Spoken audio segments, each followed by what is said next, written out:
नमस्कार प्यारे विद्यार्थियों, कक्षा 8 की प्रखर कार्य पुस्तिका में आज हम इस वीडियो में हल करने वाले हैं कार्यपत्रक 99।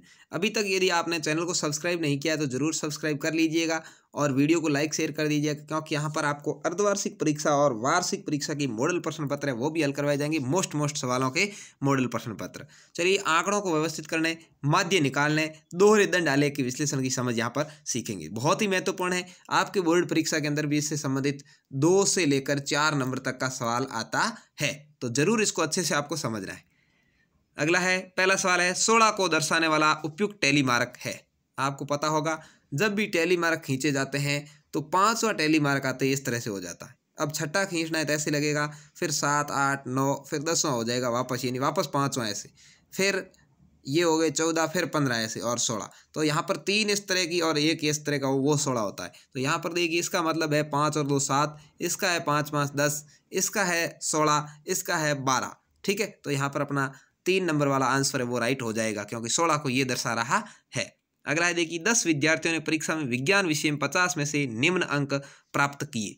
यहाँ पर देखिए, एक ने 35, 36, 40, 25, 15, 20 इस तरह से अंक प्राप्त किए हैं। ठीक है, 17, 30, 23, 14 तक। अब ये उपरोक्त आंकड़ों की सहायता से निम्न प्रश्नों को उत्तर देने। विद्यार्थी द्वारा प्राप्त सबसे कम अंक, यहाँ पर सबसे कम क्या है भाई, 14 है। सबसे कम अंक 14 है, तो यहाँ पर 14 लिखेंगे।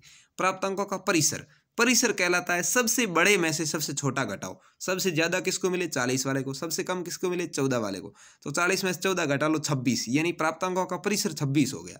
यानी 26 नंबर का पहले और लास्ट वाले में गैप है। प्राप्त अंकों की माध्य ज्ञात कीजिए। माध्य में क्या करना है, आपको इन सभी को जोड़ लेना है और कितनी संख्या उसका भाग देना। तो यहाँ पर 10 विद्यार्थी मतलब संख्या 10 है, इन सभी को जोड़ दिया और 10 का भाग दे दिया। तो 255 में 10 का भाग दिया, था गया 25.5। तो यहाँ पर इसका जो माध्य होगा वो 25.5 हो जाएगा, इस तरह से। अगला है, कितने विद्यार्थियों ने माध्य से कम अंक प्राप्त किए। अब अपना माध्य है वो 25.5 है, उससे कम कितने। तो यहाँ पर देखिए 35 ज्यादा, 36 ज्यादा, 40 ज्यादा, 25 वाला कम है, 15 वाला कम है, 20 वाला कम है, 17 वाला कम है, 30 वाला ज्यादा है, 23 वाला कम है, 14 वाला कम है। कितने हो गए, 6 हो गए। तो यहाँ पर 6 विद्यार्थियों ने माध्य से कम अंक प्राप्त किए। इस तरह से आपको ऐसा सवाल आ जाए तो हल करना है।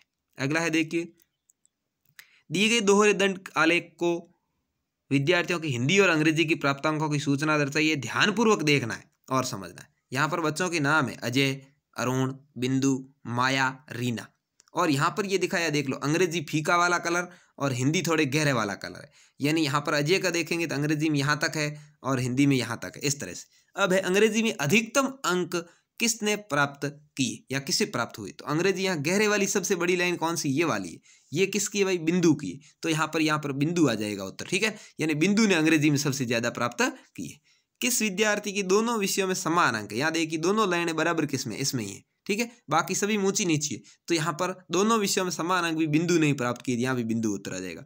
हिंदी विषय में न्यूनतम अंक किसने प्राप्त किए। हिंदी वाला यहाँ पर गहरी वाली लाइन है। गहरी वाली लाइन सबसे छोटी कौन सी, देखो सबसे छोटी गहरी वाली लाइन ये, यानी रीना ने सबसे कम अंक प्राप्त किए हिंदी में। तो यार रीना यहाँ लिख देंगे।